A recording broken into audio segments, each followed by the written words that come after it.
Are Arsenal feeling the pressure? Is Arsenal's mentality that they have displayed over the past few years starting to shine yet again? A 2-2 draw that played out between rock bottom of the table Wolves, who found themselves 2 goals down to fight back to 2-2, by the way, and currently top of the table Arsenal. Hey guys, welcome to the channel. Welcome to another live stream.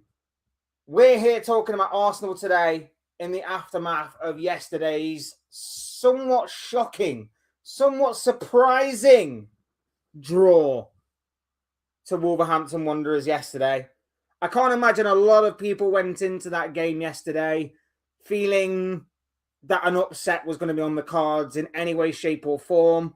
I can't imagine a lot of people yesterday went into that game thinking that Arsenal were going to drop points. I imagine even less people probably felt that way when Arsenal raced into a 1-goal lead, made it 2-0 in the second half, and even maybe when Wolves managed to half the deficit on the hour mark. I don't think a lot of people thought that Arsenal were going to bottle that game in the way that they did.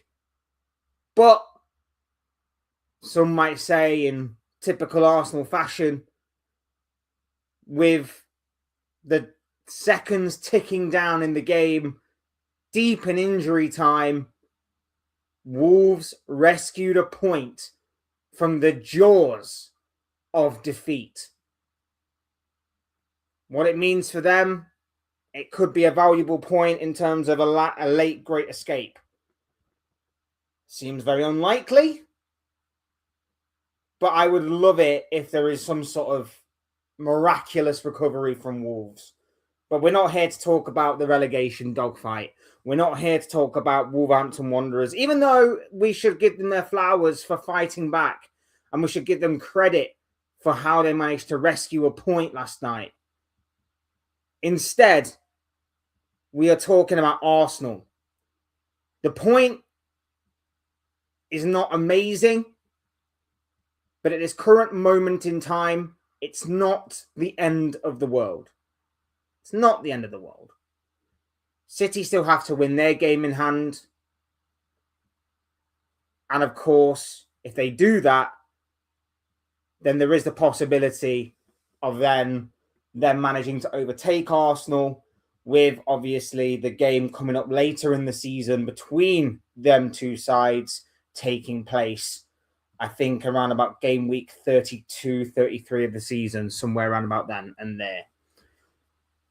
It's not the end of the world, but what it does mean is that Manchester City now have the title race in their hands. It's advantage City as far as what we're all concerned.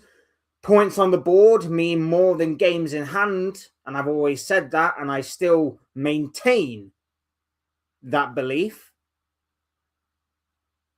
But in saying that, it is City's for the taking, and City will be smelling blood, because not only have Arsenal dropped points in this game, but they dropped points last week against Brentford.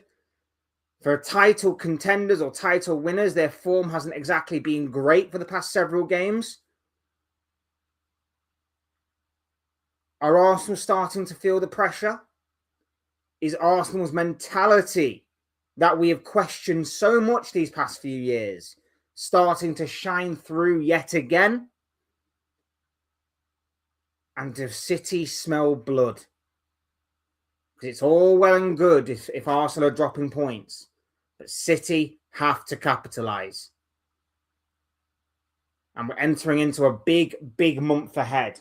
And it's not just a big month in terms of the Premier League title race, but there's also the Carabao Cup between these two teams as well.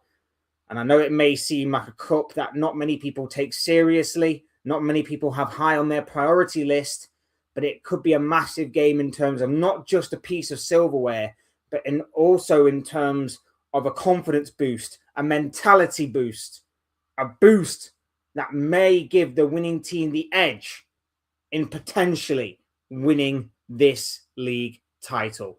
We're going to be diving into the performance and some of the questions I have But before we get into all of that, make sure you are liking the video. Make sure you are subscribing as well. Both things are always and thoroughly greatly appreciated from each and every single one of you.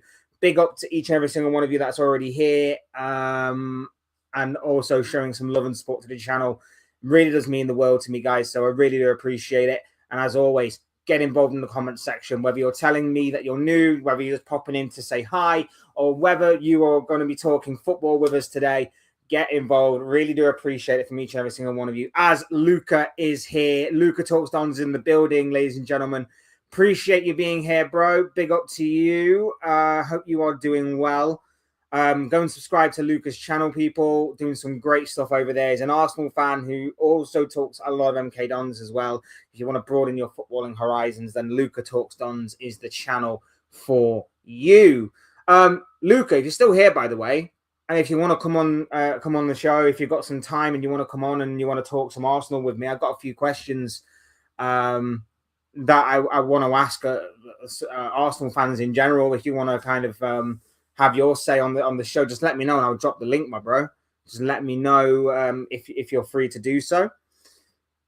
Spurs will win on Sunday. Be interesting what your prediction is. I'm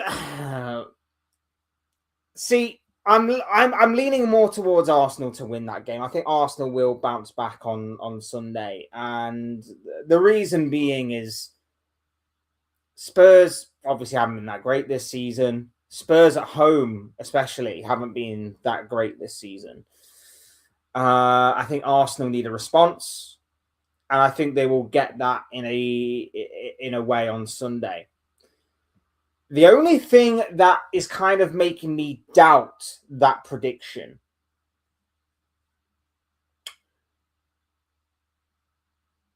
it's this new manager thing. It's Spurs' new manager. Because realistically, Arsenal should be beating Spurs. Realistically, Arsenal should be beating Spurs, no matter what the situation is. But as we know, new managers often throw up unique things. Hence, like Exhibit A, no one was really expecting Manchester United in the first game under Michael Carrick to beat Arsenal. And look what happened. Man United beat Arsenal. So a new manager could always throw a bit of a spanner in the works, as I've always said. If I'm to take out that element, though, Arsenal should be winning that game. And I think Arsenal will win that game. And I think Arsenal will bounce back. I don't think it will be the most convincing of performances and victories that you'll see.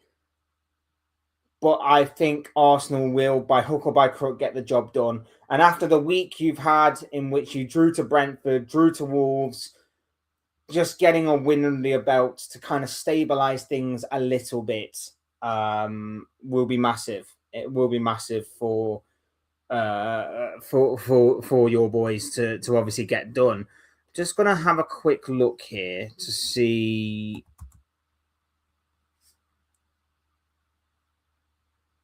Oh, Man City, Newcastle. I was just wondering who City had this week.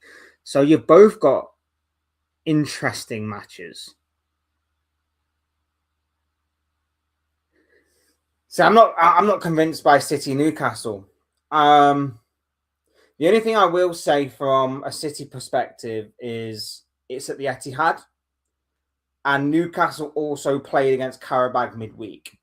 And they absolutely smashed Qarabag, by the way. Like, there is no point in even playing that second leg. That second leg is done and dusted as far as what Newcastle are concerned. So that one could be interesting for the reasons of Newcastle played midweek.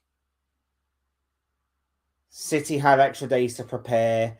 City should now have the bit between their teeth in terms of going for the kill, chasing down Arsenal as best they can. But as we know, Newcastle are very hit and miss this season. Newcastle are very hit and miss this season. So that one's going to be an interesting game to witness firsthand. So I'm going to be very much looking forward to both of those games this weekend. Very much looking forward to both games. But this is how crazy the title race is. The title race could easily turn again this weekend. You could be looking at Spurs and going, oh, maybe we will drop points again on Sunday. But City could also drop points. And this is what I've been saying all season. City don't convince me like they did years ago. City don't convince me like they did in their prime when Liverpool were getting 96, 97, 92, 94 points or whatever it was. And losing to City by a point or 2 points here and there to be second in a league where in other seasons Liverpool would have won the league. That's not that City team anymore. And this season especially, City have proven that they're not as consistent as what they were. They're not as strong as what they were. They're not as brutal, as ruthless as what they were in previously. They should be right now. And obviously, if they go out there on Saturday night, they make a statement against Newcastle, they stick 4 or 5 goals past them, and they say, look, a couple of weeks ago, we were dead and buried in this title race. We had no hope whatsoever. Pep Guardiola was literally on the bench at Anfield, looking depressed, looking dejected, looking like he was done at City and with this title race. And all of a sudden, they get the win at Anfield, and suddenly their tails are up. And in the past couple of weeks, like I say, Arsenal have dropped points, stuttered, hesitated, and now they should, City, smell blood. City should be smelling blood here. And that's not a good sign to be in. Arsenal have been in this position before against City. Liverpool have been in this position before. We can tell you from experience, it's not a pleasant sight. It's not a pleasant place to be with City breathing down your neck. It's advantage City, but there's still a lot of football to be played. There's still a lot of football to be played. Spurs will beat us, says Luca. I knew City will win it all along. You have remained consistent on that, bro. This is not like a reactionary thing from you. So I do know where you're coming from. This is not a reactionary thing from Luca here. Luca has on numerous videos where I have talked about the title race or where I have talked about Arsenal or City or whoever. Luca has remained adamant, even as an Arsenal fan, that Man City will win the title race. So this, like I say, it's not a reactionary thing.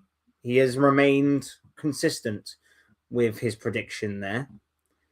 Spurs 2, Arsenal 1 is what Lucas says here. Again, I don't know. Like, Spurs very well could. The new manager bounce could be a real, genuine thing. There's no doubt about it.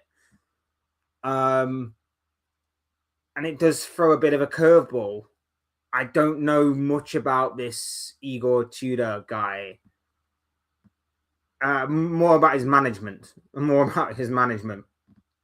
don't know much about his management. I've researched a little bit, but I don't know how much of an impact he's going to have right off the bat. I really, really don't.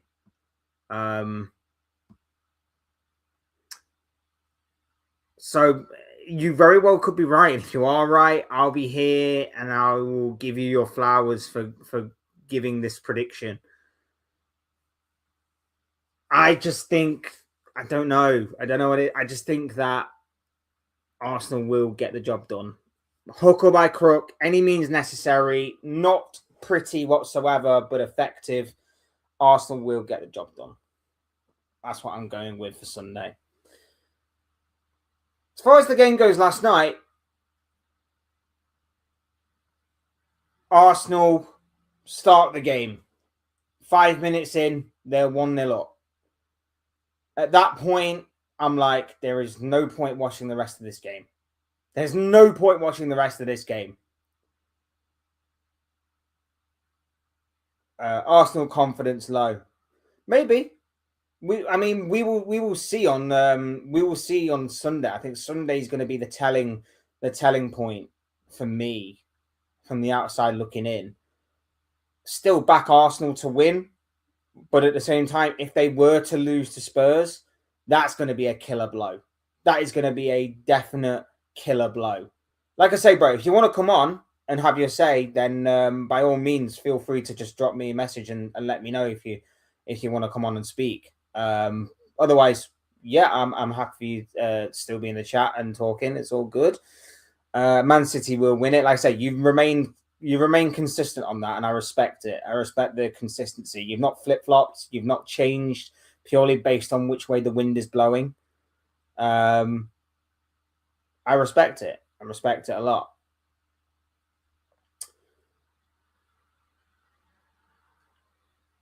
Five minutes in, Saka puts Arsenal 1-0 up, and I'm thinking, that's it. Curtains, game over. There's no point. Arsenal will either see the game out at 1-0 or they'll get a couple more goals and then see the game out. There is no need. There's no need to watch the rest of this game. At 2-0, my prediction of that was looking so sure. So sure. It was looking like it was the end of the game. Game was done.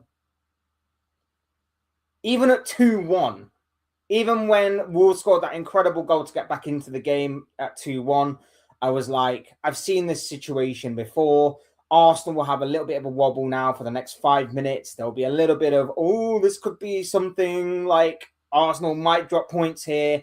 And then after those 5 minutes are over, Arsenal will go on to seize control back of the game and they'll see the game out from this point. That didn't happen. And that is probably one of the first times this season that didn't happen. For the first time this season, I have seen Arsenal have, well, not for the first time this season, but for the first time in a game like this,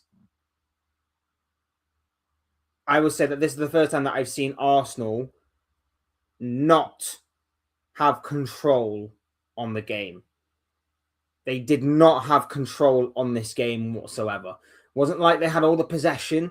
Wasn't like they had all the opportunities and chances in the world to go on and kill the game. They did have chances. Gabriel Martinelli, we'll get on to him a little later, was an absolute criminal. An absolute criminal on the night. But Wolves could have had more. Wolves could have had more before they eventually did find an equaliser. And that was the telling thing for me. That was the bit where I was like, that final half an hour, I saw the old Arsenal of the past few years rise to the surface. That last half an hour of the game, the pressure really did get to Arsenal.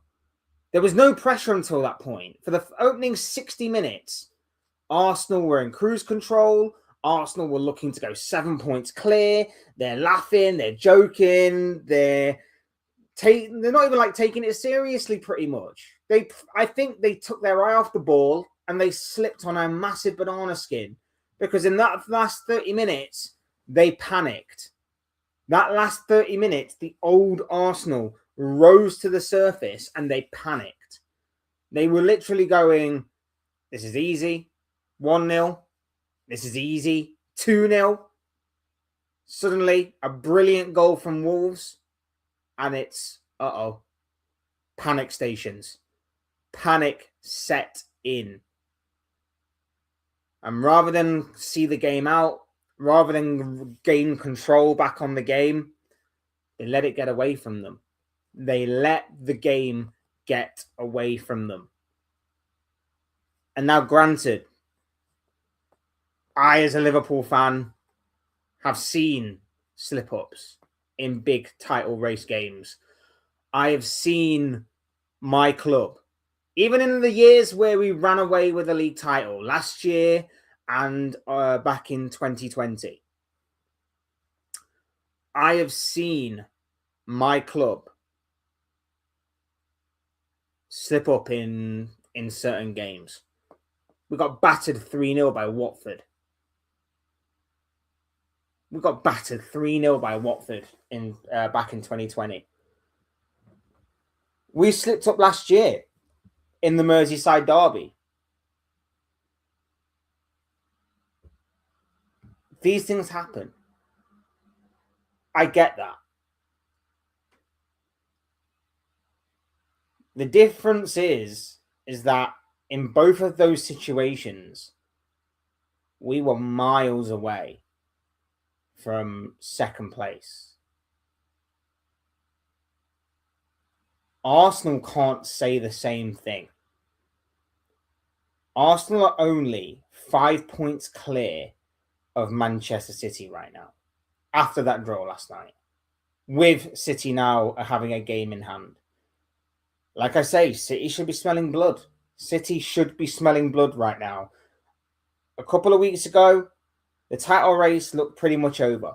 Pep Guardiola was sat at 1-0 at Anfield in his seat on the bench, and he was looking dejected. He was looking like he was done. And then his players got him out of a really deep hole. They won the game at Anfield, and you just see how that seemingly has motivated the team, how that seemingly has given them an injection of confidence, a mentality boost. It has seemingly sprung new life into Manchester City. Moments, people. That's all it is. Moments that can change the momentum and the mentality of players and a football club. And the same is happening with Arsenal right now. 2 draws in a row to Brentford and Wolves. A double game week. And they slipped up on both encounters. For a title chasing side, that is simply put, not good enough.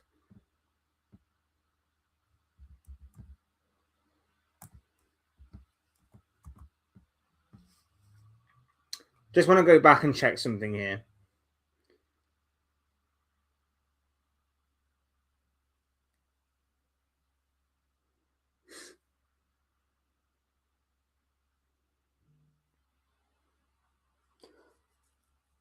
In the last 7 games of Arsenal Football Club,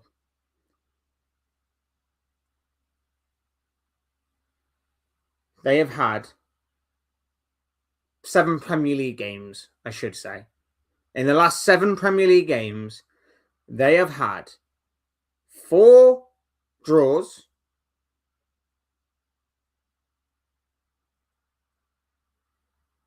they've had 4 draws. Drew to Wolves, drew to Brentford, drew to Forest, and drew to Liverpool. They've had 2 wins against Sunderland at home and Leeds away.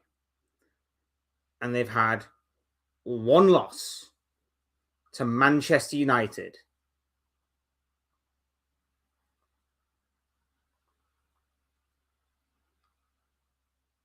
That's not good enough.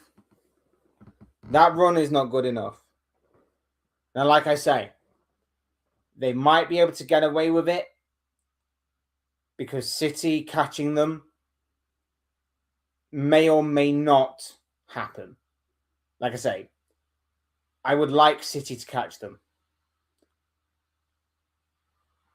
But I'm not as full of confidence as what they were when they were the City team of the 4-peat, when they were the City team that were beating Liverpool to league titles with, 2 points clear, 1 point clear come the end of the season with 96, 97 points or whatever it was.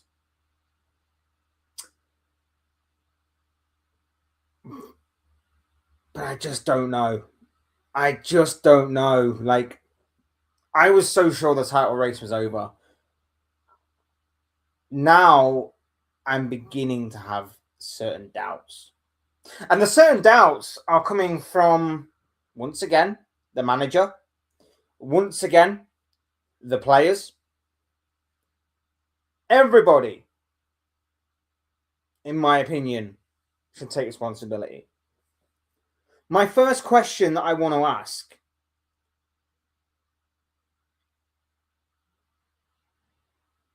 is on Bukayo Saka. Now, he takes his goal really well yesterday. Fair enough. But after that, he didn't really do a lot. Earlier this week, he signs a new 5-year deal. He caps that off with a goal last night against Wolves. He's playing in a new position for him, number 10, behind the striker. But yet, his performance struck me as similar as it does when Martin Odegaard plays in that position. A bit of a ghost. I'm not kind of scapegoating him on the night. I'm obviously not an Arsenal fan, so why would I? I'm not scapegoating him. I'm not scapegoating anybody. My simple question is that once again he limps off the pitch. I, as an Arsenal fan, would be worried that this guy is broken. You've just signed into a new 5-year deal. I think it's 5 years. I think it's 5 years. New deal, $300K a week. And he's limping again and again and again and again. And I think I said this last year. And I've definitely said it before that, but I don't know if I said it on the stream before last year. I was worried about Saka for a long time. I've been worried about Saka for a long time now because I think he's a fantastic player, don't get me wrong. I think he's one of the top wingers in Europe, in the world of football. I think he's great. My worry for Saka is that I think he's been ruined by the manager in terms of he's not being allowed the freedom to go and be Bukayo Saka. But I'm also worried in the sense of I think he's broken still from his injuries. Remember when he had basically a string of games where he'd play and he'd just limp off the pitch, whether it be through sub or whether it be at the end of the game. He'd just limp off the pitch. I said that I have seen a lot of players do that. Whether he's been given injections or whatever the hell it may be to kind of get him through certain games, I don't know. But I have seen a lot of players ruin their careers because they just want to play every moment of every game. I've seen players that have been ran into the ground because they feel the need to constantly and consistently play. And in the modern day, where games are coming thick and fast, even quicker than what they were before, in the modern day where the intensity of those games is at an all-time high, I don't think you can do that anymore, which is why squad depth is so key. So key. And that's why I thought they bought Madueke. But this guy just seems to be thrown into the deep end whenever he's fit to play. Whenever he's fit enough to play a certain amount of football, this guy is just thrown in without any hesitation whatsoever. I have seen it happen to Michael Owen. I have seen it happen to Owen Hargreaves. I have seen it happen to, more recently, a more recent example, Marcus Rashford. Marcus Rashford used to do the same thing, where because he was playing so well Even if he had injuries, he felt the need to constantly play, and the manager constantly threw him in there without any hesitation or without any kind of insight into the bigger picture that might come about in a year or two's time. Look at where Rashford is now, killing it in Spain for all intents and purposes, but he's not the same Marcus Rashford as what burst onto the scene. He's not progressed or advanced his own personal performances to what we had seen when he first burst onto the scene. Saka is the same. Saka is not the same Saka that he was a couple of years ago. Can he potentially get back to being that Bukayo Saka? 100% he can. Can he get better though? I have reservations. I have doubts. And I have doubts mainly because I don't think this manager will allow him to. And I also have doubts because I don't necessarily think his body is going to be able to go on much longer if he is not given more protection. That's where I have doubts on Bukayo Saka. That's where I have doubts on whether or not he is being managed properly. Another area of concern that I noticed yesterday, Declan Rice. Declan Rice. Nothing to do with him performance-wise.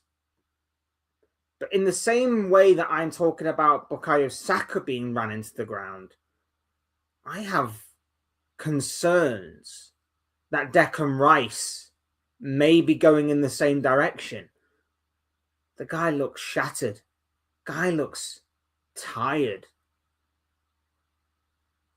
Last night was probably a game in which you could probably go with Christian Norgard instead of Rice, and maybe have Rice behind a thin case of glass. You know, smash glass in case of emergency kind of thing. Declan Rice has been playing so much football, covered so much ground, played in some of the most intense matches, and yet he constantly goes, and he goes, and he goes, and he goes. And I remember a lot of Arsenal fans saying, like, this guy's incredible, this guy's a machine. The way that this guy can just go from one game to the next, play a full game, cover as much ground as he can. He is incredible.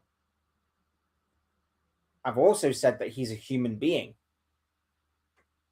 And they will break down eventually. And we could potentially be seeing that with Declan Rice right now. Potentially. It's not a guarantee. It's not anything like that.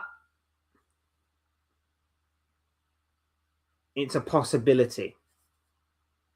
That's where my second concern comes in. Declan Rice's fitness. Zubimendi's fitness. Gabriel and Saliba yesterday. Timber these past few games. Where's his performances gone?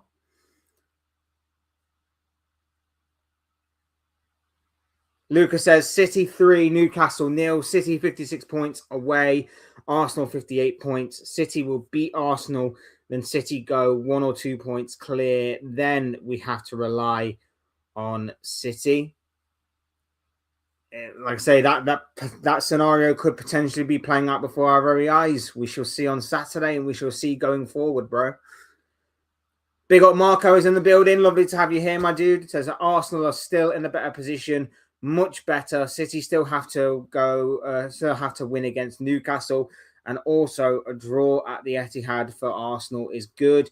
Man City have to win. The pressure is more on City. Of course, the pressure is still on City. They have to win their games in hand, and as I said at the beginning of the near the beginning of the video, points on the board mean more than games in hand. Of course they do, but the bit between their teeth should be with City. The smelling of blood should be in City's. I forgot the word I'm looking for. Should be very well and truly up City's nostrils right now, for use of a better phrase and a better word. that everything should be going in City's direction right now. But it's whether or not that City themselves can handle that pressure. It's whether or not City themselves can be there to capitalize. That's the big thing. And like you say, they've got some tough games themselves coming up. Newcastle are no pushovers. We know that. Arsenal against City. If the points gap remains the same, this is the bit that would frustrate and annoy me as an Arsenal fan. If the points gap remains the same, let's say that City win their game in hand, right? That takes it down to 2 points. If City versus Arsenal takes place with a 2-point gap between those two clubs, City obviously need to go out and win that game. If they don't go out and win that game, obviously the advantage then flips to Arsenal, right? Arsenal are going to go into that game, City versus Arsenal, with a 2-point lead over Pep Guardiola's side, and they're going to play for a draw. They are going to go to the Etihad and play for a draw. They're not going to do anything adventurous. They're not going to do anything crazy. They're going to go into that game and play for a draw. The same way that they did that against Liverpool, the same way that they did that against, again, Liverpool, and the same way that they did that when they played against United, Chelsea, I think it was Chelsea. I might be thinking of the wrong game. But Chelsea, all of those games, all those big games that you can think of, Arsenal played for the draw. You want to know what's also interesting that's coming up soon? Arsenal, they take on Tottenham at the weekend, and they have Chelsea in their next game after that. Tottenham and then Chelsea. 2 fierce rivals, 2 London derbies, 2 teams that are trying to battle relegation for Spurs and get Champions League football for Chelsea.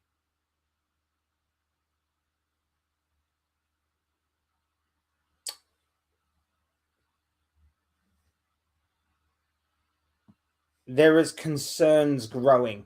There are alarm bells that are starting to ring with Arsenal. And again, this weekend, it more depends on what City do. City have an opportunity to put even more pressure on this Arsenal team.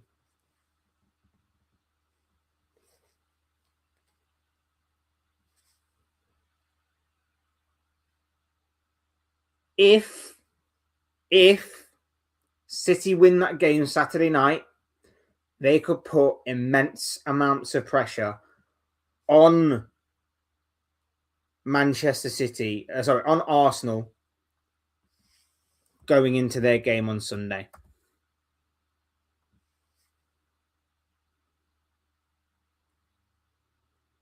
The fact that there's no 12:30 game again on Saturday is a joke. Absolute joke.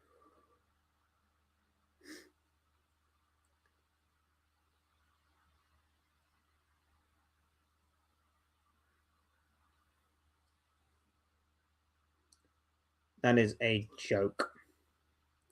But yes, it relies on City. Like you say, it relies on Manchester City.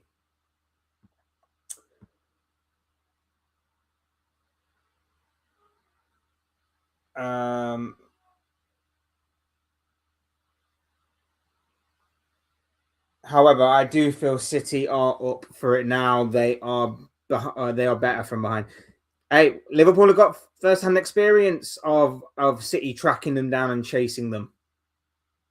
We've also got experience of us chasing them down. Both ways, both end in disappointment. So we get it. We get it. If City lose to Newcastle, Then a draw was a good result for Arsenal against Wolves. Gain a point. Yeah, and that's kind of the topsy-turvy sort of hindsight view that football can present. The only downside to that is obviously Arsenal then need to capitalise by beating Tottenham.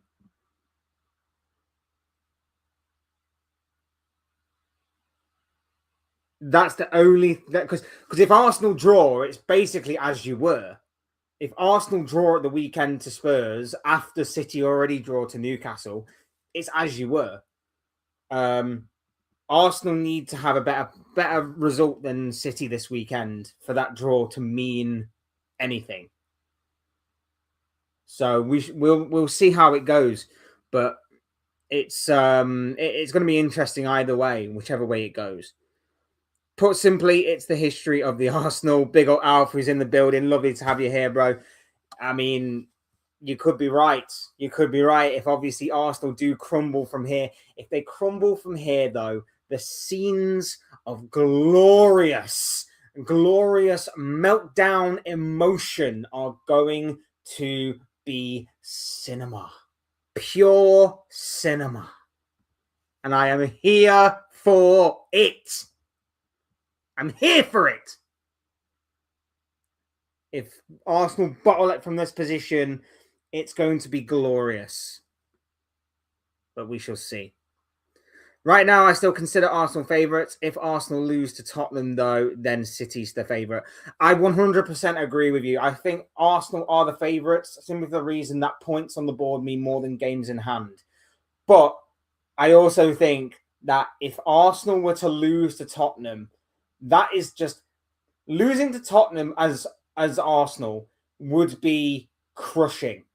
It would be crushing for them. Not just in terms of, oh, we lost 3 points. Not just in terms of, oh, we lost a game to our bitter rivals. Not just in terms of, oh, we lost bragging rights to our fierce local rivals. But in terms of, we're starting to worry now. We're starting to panic.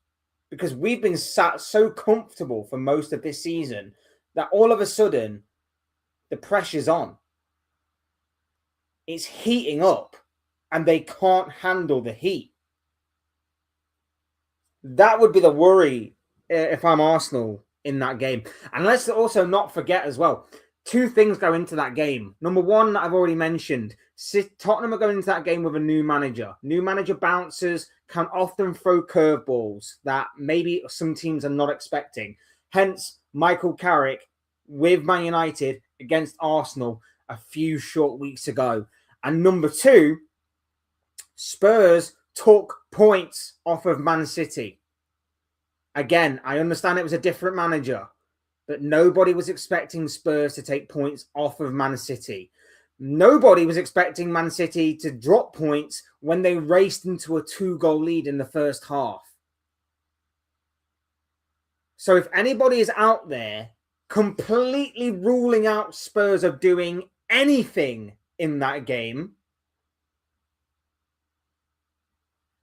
you may need to just back up a little bit. Just back up a little bit. Just slow down a little bit.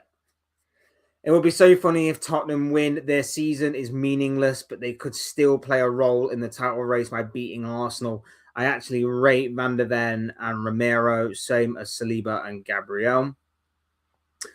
I was with you right up until you said you rate Romero. I was with you until you said that. And Romero's not going to even play this weekend, so he's not even going to be there. Tottenham will stay up regardless. I don't think there's any worry for Spurs about relegation. I still think they are, at the very worst, the 4th worst team in the Premier League, like they were last season. They'll stay up regardless. Tottenham will be fine.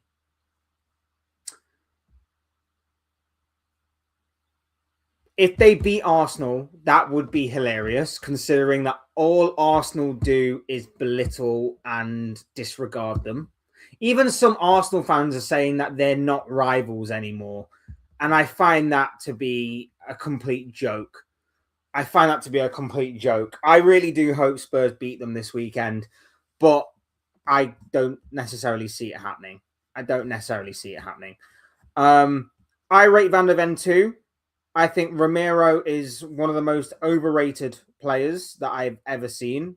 Spurs fans go on about him like he's incredible, but he is constantly a liability. He constantly lets your team down time and time again, and I find him to be useless. I think, well, not completely useless. I think he's an okay defender. I think in the right system, I think he'd do really well. For example, I think if he was to go to Spain and if he was to go and play for Diego Simeone's Atletico Madrid, I think he'd do really well there.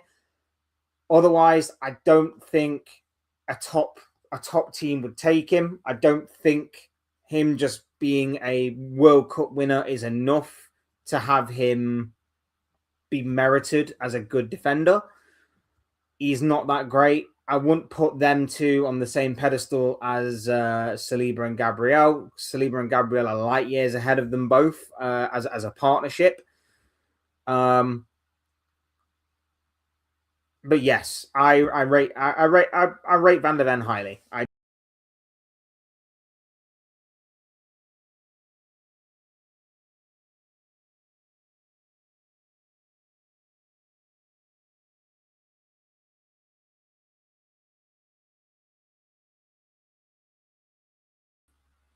There we go. I'm back. I pressed the wrong button on my mouse. My bad.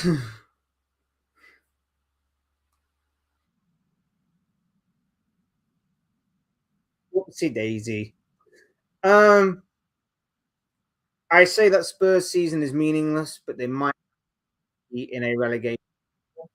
West Ham will get a lot of points. Maybe. I mean, like I say, there might be in a relegation battle, but I still don't think that they will be in any sort of danger of going down. Spurs. I still think that at the very, like I say, at the worst case scenario is they're the fourth worst team, and sometimes that's all you need to be to survive, like they did last season, and then they went on and won the Europa League. Now it's not obviously going to happen again. A, they're not in the Europa League. B, they've not got no chance of winning the Champions League. Well, I say they've got no chance. They've got 1% chance of winning the Champions League, and you know, they're out the FA Cup, they're out the Carabao Cup, so they've got no chance of really winning a trophy. It is what it is for Spurs. It is what it is. Arsenal is the only Big Six club not to win a trophy this decade. Yeah, yeah, you're right. I mean,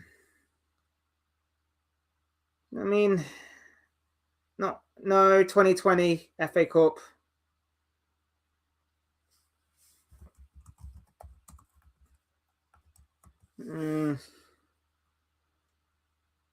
Yeah, 2020 FA Cup. Arsenal won the FA Cup then. So, not quite. Not quite.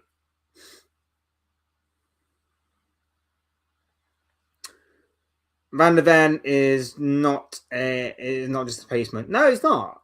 Van der Ven is very accomplished with the ball at his feet.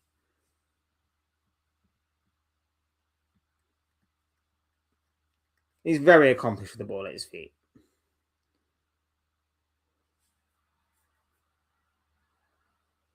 Betting odds for Spurs to relegate and win champion. Could you imagine if they did? Could you imagine if Spurs somehow won the Champions League but got relegated? Oh, that would be insane. It'd be it wouldn't necessarily be typical Spurs, but to get something so good but have to do it by doing something so embarrassing. Incredible. That's insane. That is actually that would actually be insane. I like that. I like it. I obviously if it doesn't come at Liverpool's expense in the final, then I like it. Oh, imagine if they did that whilst beating Arsenal in the final. If there was a way to have Arsenal versus Tottenham in the final of the Champions League and Spurs won it. Oh my God, please. If Liverpool aren't going to win it, please let that become a reality. Please let that become a reality. If Liverpool are not accepting anything else, either Liverpool win the 7th Champions League this year or Tottenham are going to win it for the first time and they're going to beat Arsenal in the final. Please, I am begging the footballing gods that be to let that happen. Please. I need it in my veins, please. Arsenal fans having meltdowns worldwide. Please. I need that. Not as much as obviously I need a 7th Champions League this year, but a close second is Spurs beating Arsenal in a Champions League final. 203rd decade start. Oh, okay. I thought you meant like the last decade. I thought you meant like just the last 10 years. Sorry. I didn't think that. 20, 22, 23, 24, 25, 26, 27, 28. Yeah, that makes more sense now. Okay. Yeah, I thought you just meant the last 10 years, bro. So that's my bad. That's my misinterpretation there. When we get up to, so I talked about Saka, Declan Rice, Gabriel Martinelli, by the way, terrible.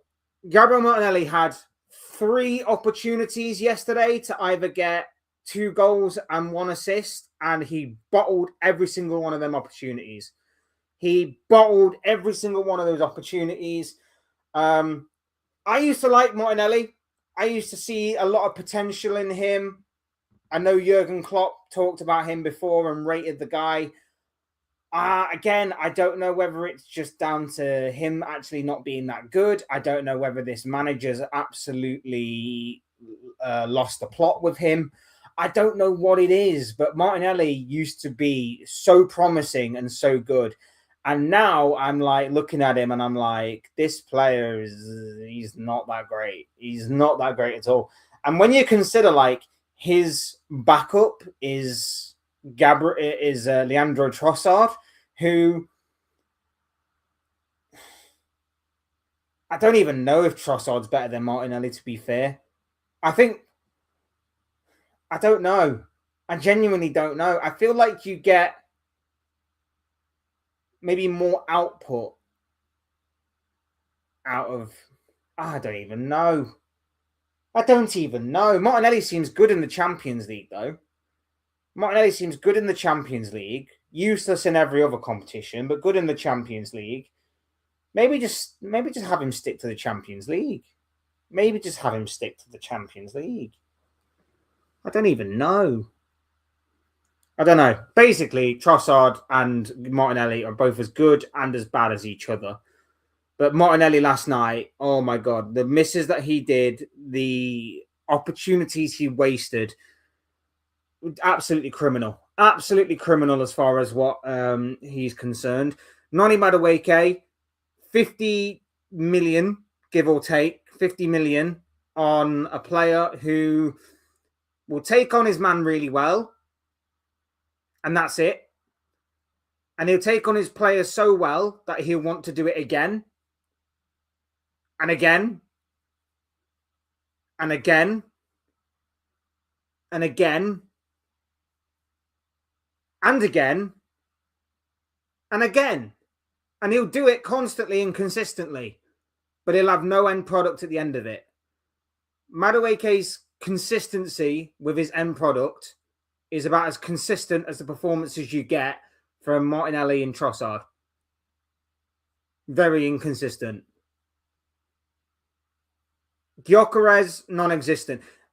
Look, if you wanted a striker that could occupy about 3 different players, go and buy like a Wout Weghorst or something. Go and buy a player like that.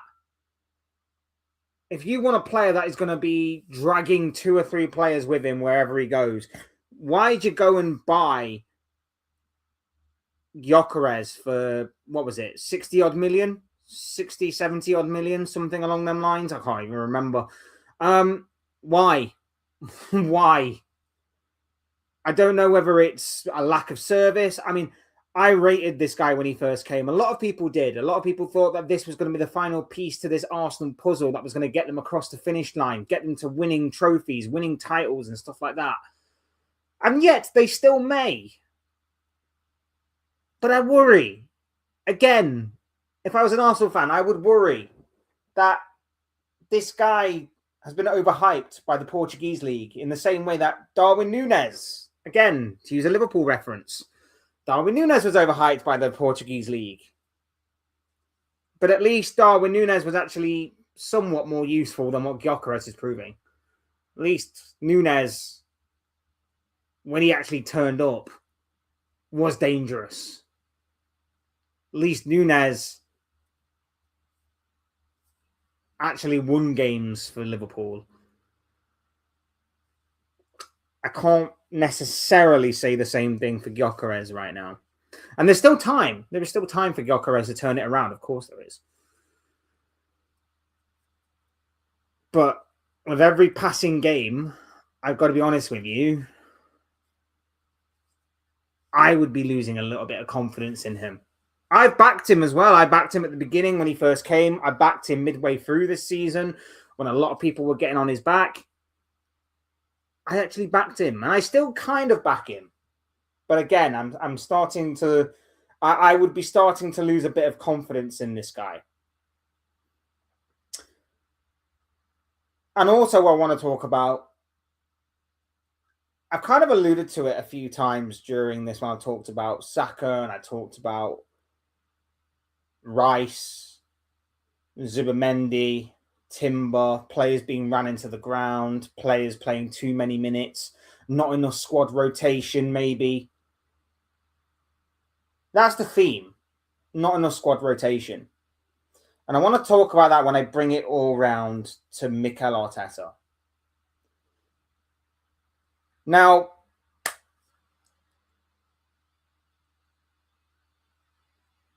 I don't know what it is, but with the exception of Zubimendi, he doesn't appear to have any confidence in any of the players that he has signed this year. He put Zubimendi in, and Zubimendi is seemingly a vocal point in the Arsenal squad. He's pretty much there alongside Declan Rice. That position is seemingly pretty much set in stone. And as far as what Zubimendi is concerned, I think he's had a bit of a hit and miss season so far. I think he's looked good in certain games when he's not been put under pressure, but I feel like it is a weakness waiting to happen when he is in there against teams that are going to target him for the press. I think we saw it against Liverpool especially, and I think we've seen it in a few other games here and there. But what I've seen of Zubimendi is that if he's allowed time and space on the ball, he looks good. But if he's not allowed that time and space on the ball and teams target him, that's when I feel like there is a weakness there that opposition teams can exploit. But when I look at all the other summer signings of Arsenal, I feel like Gyökeres has been thrown into the deep end a little bit, partially because of Kai Havertz's injury. I think if Kai Havertz was there, was more in the squad without injury, I think we would have seen a bit more rotation, a bit more of the weight lifted off of Gyökeres' shoulders, and we would have probably seen a better Gyökeres for it, and we probably would have seen a sharper Kai Havertz who may have actually won a few more games for Arsenal.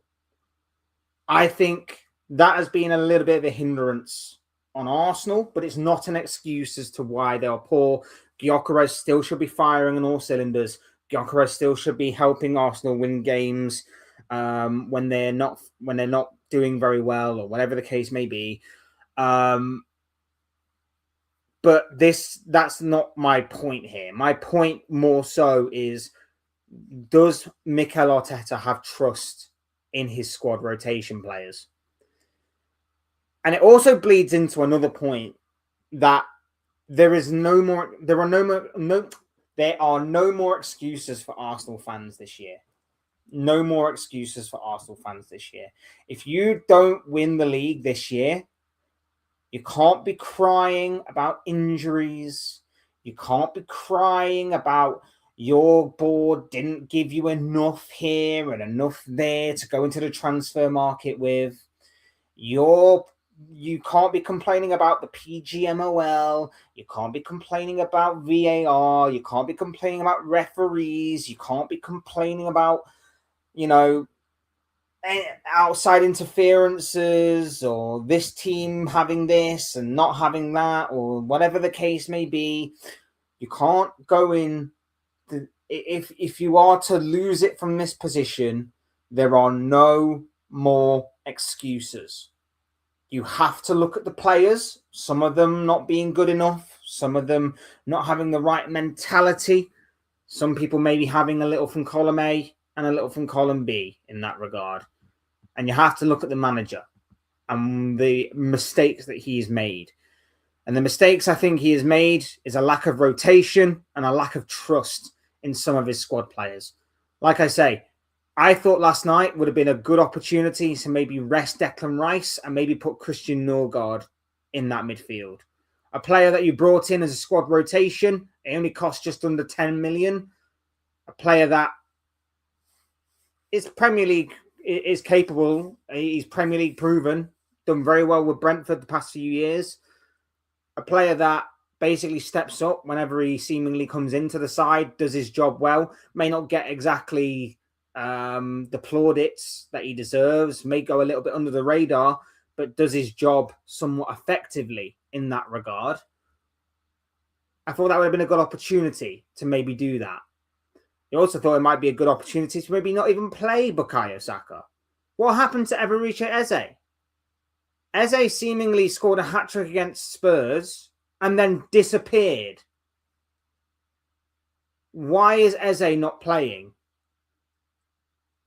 You look a better side when he's there. You seemingly have more creativity in the final third when he's there. You've got a bit more skill, a bit more flair. Breaks down low blocks. Got a good shot on him. Good pace. Good skill. Bit of creativity. Bit of magic every now and again. Why is the likes of Bukayo Saka being put in his position when Saka's not a natural number 10 in comparison to Eze, who is, when Odegaard isn't there? Or even if you play him as a left winger, why are the inconsistent pair of Leandro Trossard and Gabriel Martinelli playing in that position when Eze, I wouldn't say he's a natural left winger. I would say he's probably more effective in the middle. But there's no doubt about it that he can play in that position. He can play there. I'm just curious as to why that is. I'm curious as to why there is no trust in some of these summer signings. Hincapié, I can somewhat understand because Gabriel and Saliba are the solidified, dominant centre-back pairings, and the likes of Mosquera and Hincapié are either going to wait for their opportunity for rotation in other competitions, or in Hincapié's case, he can play left back as he did last night. So I understand those two to an extent. But there doesn't seem to be any trust. I don't even think there'd be that much trust in Gyökeres if Kai Havertz was available. The only thing I'm surprised at with Gyökeres is the fact that Mikel Merino hasn't played more up front. That's the only bit I'm a little bit surprised at. That Merino hasn't played more in the striker to accommodate for Gyökeres when he's not been firing on all cylinders, which has been fairly regular this season. That's the only bit I'm a little bit surprised at in Havertz's absence. I'm just curious, does anybody else realise or know this? Does anybody know the reasoning behind why this may be the case? Or am I looking into it a little bit too deeply? Let me know in the chat what you guys think of that. But I don't know. Just to me, I'm a little bit surprised we haven't seen more of Eze. I'm a little bit surprised. I mean, again, Madueke has been thrown in there mainly because Saka's been injured. So again, he's kind of just been thrown in there as is the need and the want of the squad in Saka's absence.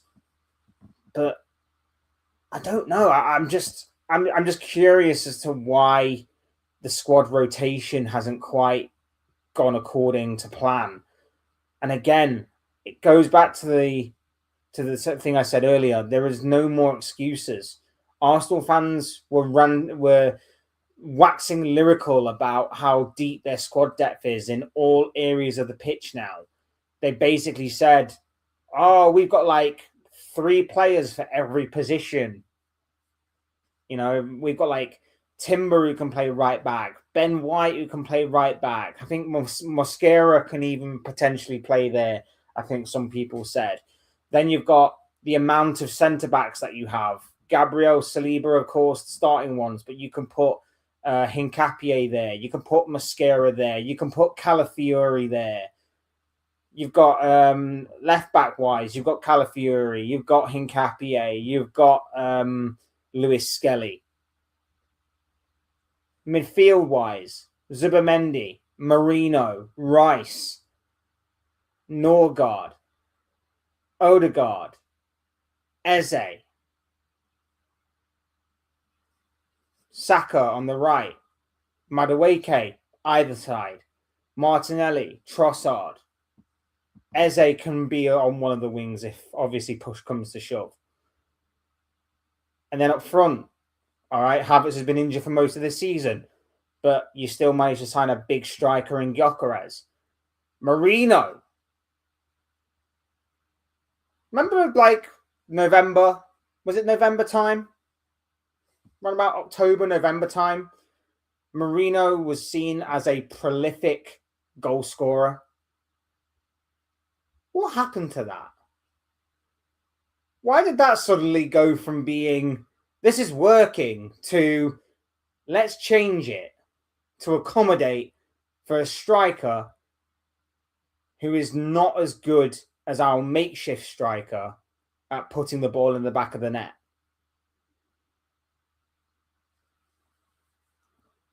I think there are just certain questions that need to be answered as far as what Mikel Arteta is concerned. I've said this before and I'll keep saying it. When you are outside of the Prem, your numbers look inflated. England dominated football in the 80s because they had the money. The 5-year Europe ban caused players to not want to play in England and reset that progress. Now we're back to England being dominant, and it will only get more England-centric. Big numbers in other leagues mean nothing. I mean, yes and no. I think it's not to completely disregard all leagues because, you know, Harry Kane killed it in the Premier League, killed it in Bundesliga. Michael Olise is killing it in Bundesliga as well after killing it with a Crystal Palace side. With all due respect, Mbappe killed it in the French league, killing it in the Spanish league now. I'm sure that if one day he was to maybe come over to the English league, which is probably never going to happen, but if it ever did one day for whatever reason, I'm sure he'd kill it over here too. I think there are certain players that will kill it in all leagues. And I do agree, like, the English way of the English way sorry, the English dominating the European circuit is only going to get more dominant from here. Now, we may not necessarily win those competitions all the time because there are going to be exceptions. PSG, Real Madrid, Barcelona, Bayern Munich, they'll always be strong contenders for the big European competitions, of course. So it's not always going to be a foregone conclusion in that regard. But you are right in terms of the quantity of English teams may continue to grow. I mean, there was a point last season, wasn't there, where England could have had about 12 teams in European competitions for that season, and it basically depended on who was going to win the Champions League, who was going to qualify for the Champions League through the league, and then obviously that was going to determine who else qualified in where, who was going to win the Europa League, and who was therefore going to qualify in the Europa League spots, alongside obviously the Europa Conference League, and obviously Chelsea were the favourites to win that. So it could have been that multiple more teams could have qualified. And obviously Crystal Palace qualified for the Europa Conference League this year due to the fact that they won the FA Cup.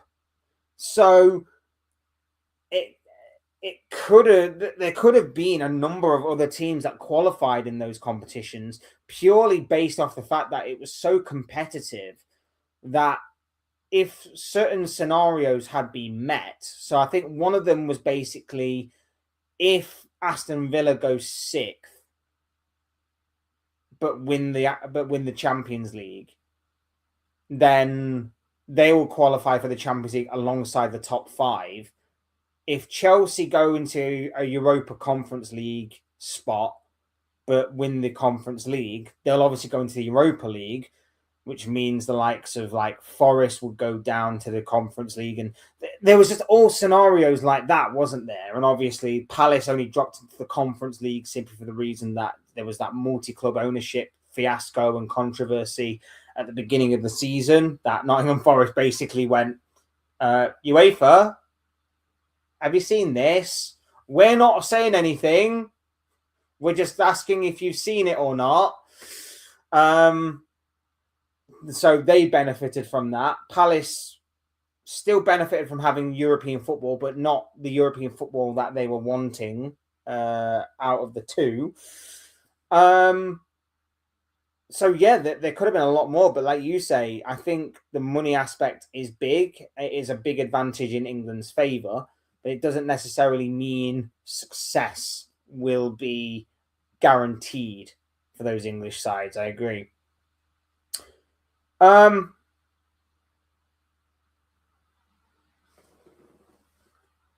want to show you this. I don't know why it stopped. I want to show you this because this was glorious. This was insane to me. AFTV. We know this guy. Julian. Moron. We talked about him on a channel before. Conveniently, he was actually in the reverse fixture of the Arsenal Wolves game that we talked about this guy.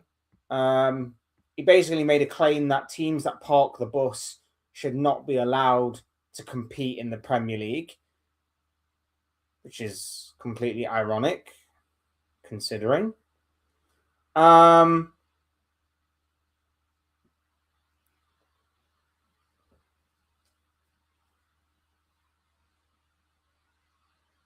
We've also talked about him before because he's also been at the center of some big controversy. But I saw this on AFTV.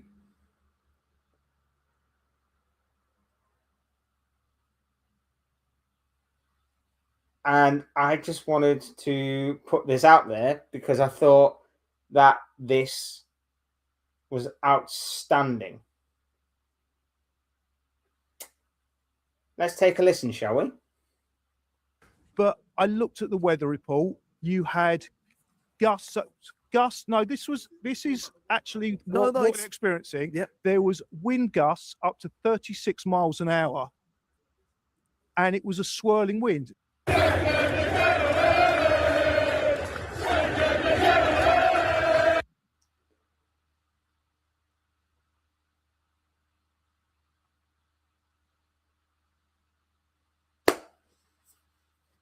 Gusts.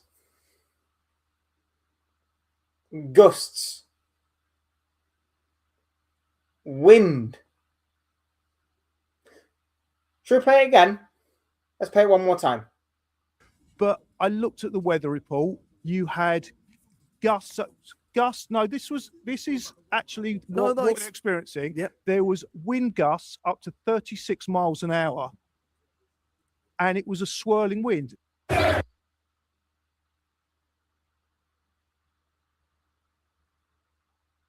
What are you talking about, you fraud? What are you talking? That is now. It takes a lot to make Ty look sane, right? Takes a lot to make Ty look sane from AFTV. But this is up there with it was raining. This was up there with that. What are you on about? You absolute fraud.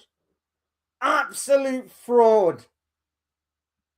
Talking about the wind.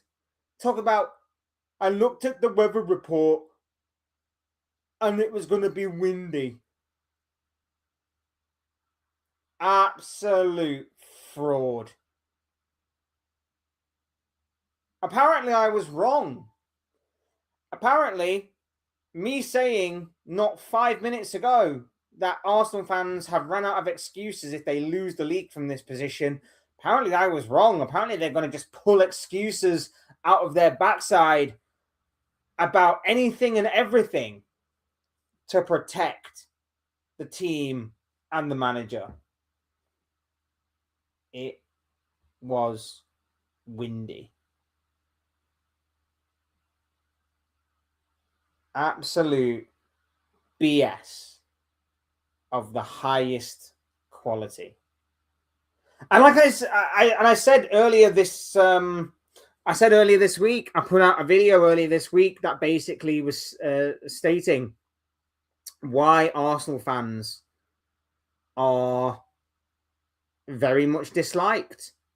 Why is that the case?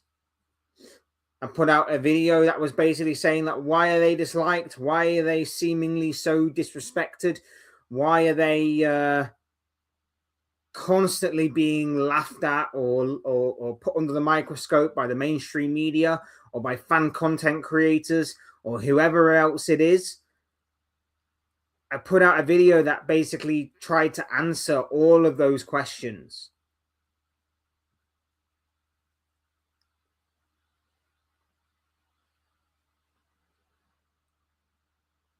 And this is the reason why. Because fans like that constantly use big platforms to spout absolute nonsense. That is why. And again, I'll reiterate what I said in the video. Go back and check it out if you haven't already. I will reiterate what I said in the video. Arsenal fans, I'm not getting on at all of you. It's just certain sections of your fan base that are like that.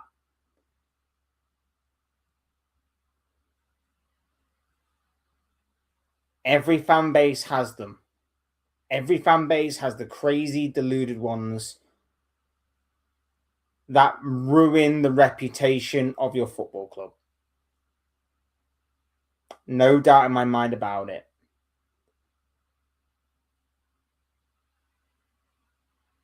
But with takes like that about the wind, about gusts of up to 70 miles an hour or whatever the hell he said,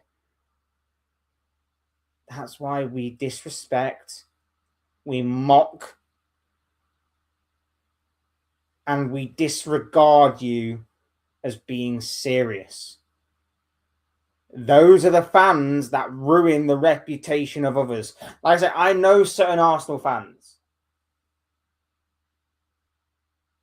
Most of them are actually all right. Most of them are actually smart. Luca, who was in the building earlier, he may be a bit extreme at times, in my opinion. He may go a little bit too far one way or another, but at least he can back it up. At least he's not making outrageous claims like what Julian is there. True Gooner, big up Josh every single time. Smart man. Smart man. Again,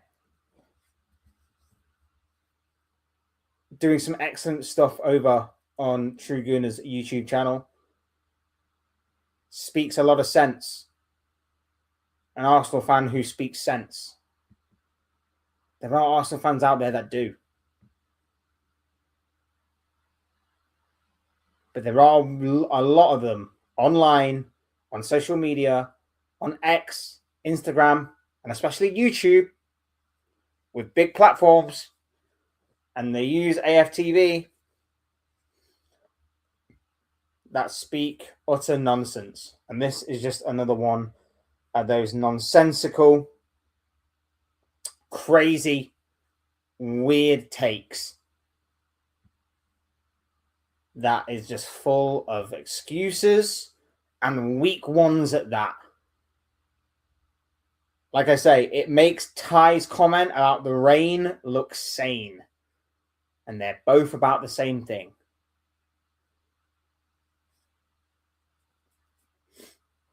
It's not... like I say, those are the kind of fans that let fan bases down.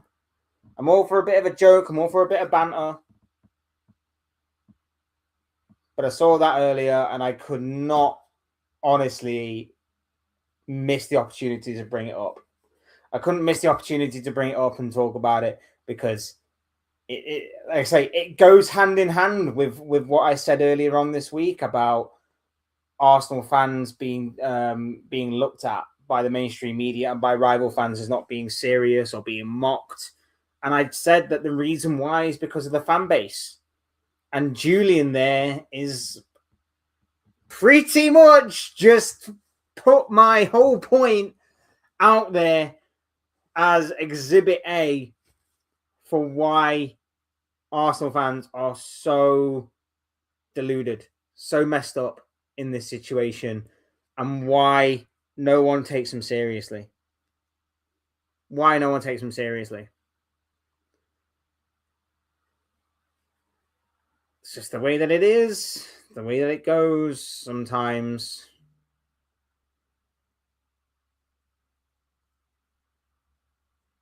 It just is the way that it is.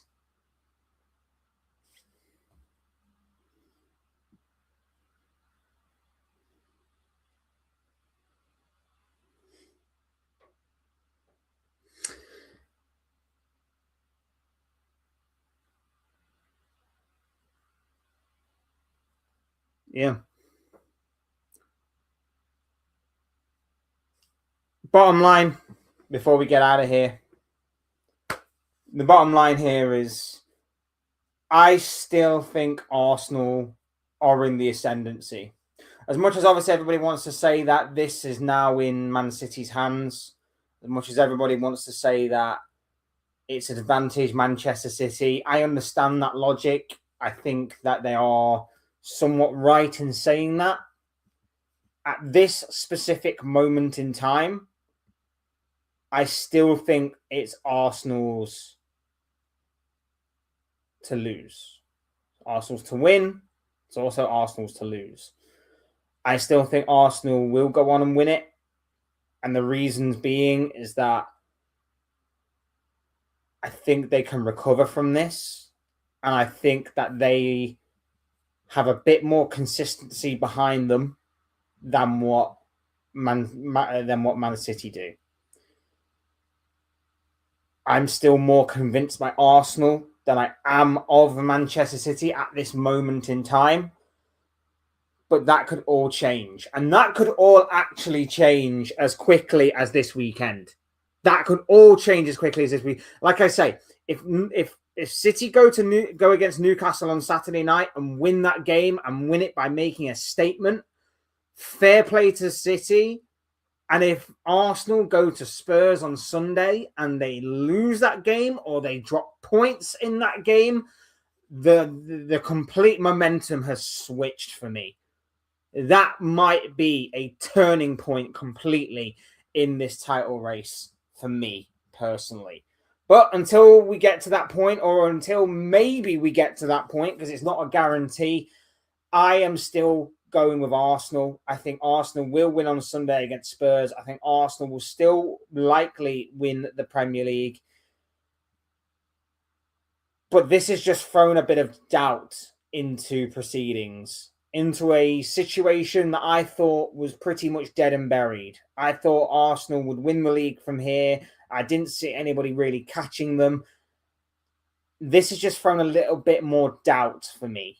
A little bit more doubt, a little bit more concern. I think there are growing issues at Arsenal that I think need to be addressed.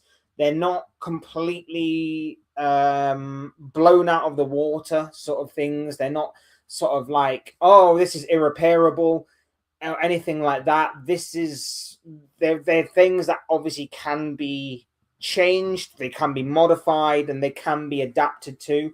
Like I say, the rotation side of things as well. Get Declan Rice out the firing line. I don't see him being dropped for the Spurs game for obvious reasons, but maybe after that Spurs game, I mean, even then, there's still got Chelsea in the next one.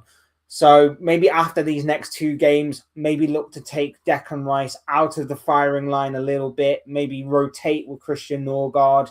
Maybe put Eberechi Eze into the equation. Maybe take out some of the underperforming players like your Trossards, like your Martinellis, of course. Maybe teach Madueke that there's more to football than just taking on your man in a 1v1. Maybe show Gyökeres where the goal is. I don't know. Something along them lines.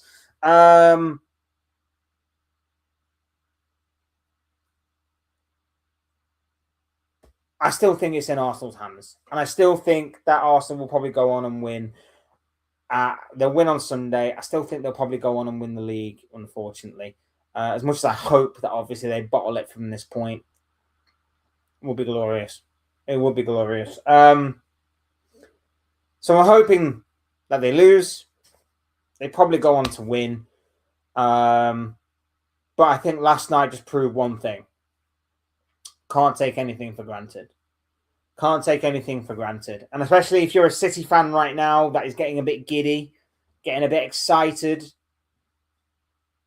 If it can happen to Arsenal, it can happen to you too. So maybe just don't count your chickens before they hatch. Don't get it too ahead of yourself. There's still a lot of football to be played, of course. But yeah, it is going to be a very exciting run-in between now and the end of the season. And like I say, it kicks off this weekend in a massive way. City against Newcastle Saturday night, and then not even 24 hours later, Arsenal take on Tottenham at the Tottenham Hotspur Stadium, away from home. Fierce North London derby awaits. And what a first game for Igor Tudor. Am I pronouncing that name right, by the way? Igor Tudor. I don't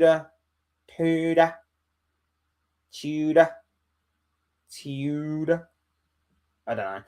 I haven't been not butchering that name, but what a first game to be the new interim manager at Spurs with.